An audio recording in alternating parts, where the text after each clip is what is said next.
شايفين هالشوفة يلي بتطير العقل؟ كنافة بالقشطة أو مثل ما منسميها أم نارين، قرقشة من برا وطراوة وقشطة عبتدوب ذوبان من جوا. قبل ما نبلش ونفوت بالتفاصيل والمقادير اكتبوا لي بالتعليقات من أي بلد أو محافظة عبتتابعوني وشو بتسموا هاي الأكلة عندكم، ويلا نبلش فورا. أول شي يا جماعة بدنا نص كيلو يعني 500 غرام من عجينة كنافة تكون مفرزة، منطلعها وهي مجمدة ومنبلش نكسرها ونفركها بإيدينا كتير منيح لحتى تنعم معنا على الآخر. شوفوا كيف صارت مثل الرمل الناعم، هذا هو المطلوب تماما. هلا منجيب كاسة كاملة من السمنة المذابة ومننزلها فوق الكنافة، منبلش نبسها بإيدينا لحتى تتشرب كل حبة كنافة من هالسمنة الطيبة. بعدين بنقسم الكنافة لقسمين متساويين بالتمام والكمال. منجيب صينية الفرن مقاسها حوالي 30 أو 32 سنتيمتر وبندهنها دهنة سمنة معتبرة، وبناخد أول نص من الكنافة وبنفردها بالصينية وبنبلش نكبسها ونضغط عليها بكل قوتنا لحتى تتماسك الطبقة وتصير مسطحة تماما. هيك أول مرحلة صارت معنا جاهزة. وهلا رح نحضر القشطة البيتية على أصولها. بنجيب لتر من الحليب السائل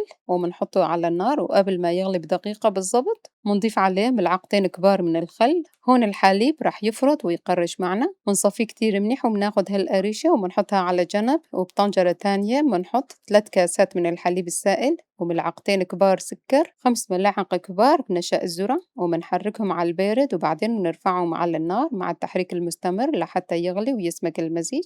أول ما يغلي بنحط ملعقة كبيرة من ماء الزهر لتطلع الريحة الشامية الطيبة، هو مكون اختياري ممكن تستغنوا عنه. وبنخلط وهلا بننزل فوقهم القريشة اللي عملناها أول شي وبنطحنهم كتير منيح لحتى يصير المزيج ناعم وكريمي مثل ما واضح عليكم. وهي القشطة السخنة بنصبها فوق طبقة الكنافة الأولى وبنمدها بالتساوي، بس انتبهوا يا غوالي اتركوا حوالي 1 سنتيمتر من الأطراف فاضي مشان ما يحترق القشطة بالفرن. فوقها بنوزع النص الثاني من الكنافة وبنضغط عليها على الخفيف طبعا، وعلى الفرن فورا شغال من تحت على حرارة 200 درجة مئوية لحتى تتحمر الأطراف، وبعدين بنشغل من فوق لتاخد هاللون الأشقر الذهبي اللي بياخد العقل. تقعد بالفرن تقريبا 40 ل 50 دقيقة. بينما الكنافة بالفرن هلا بنعمل القطر. نحتاج لكاستين من السكر مع كاسة وربع من المي ورشة صغيرة ملح الليمون. بنخليهم يغلوا على النار. بعد دقيقتين من الغليان بنحط ملعقة كبيرة من ماء الزهر وبنتركهم كمان دقيقتين وبنطفي النار. القطر لازم يكون بحرارة الغرفة. طلعت الكنافة عم تغلي غلي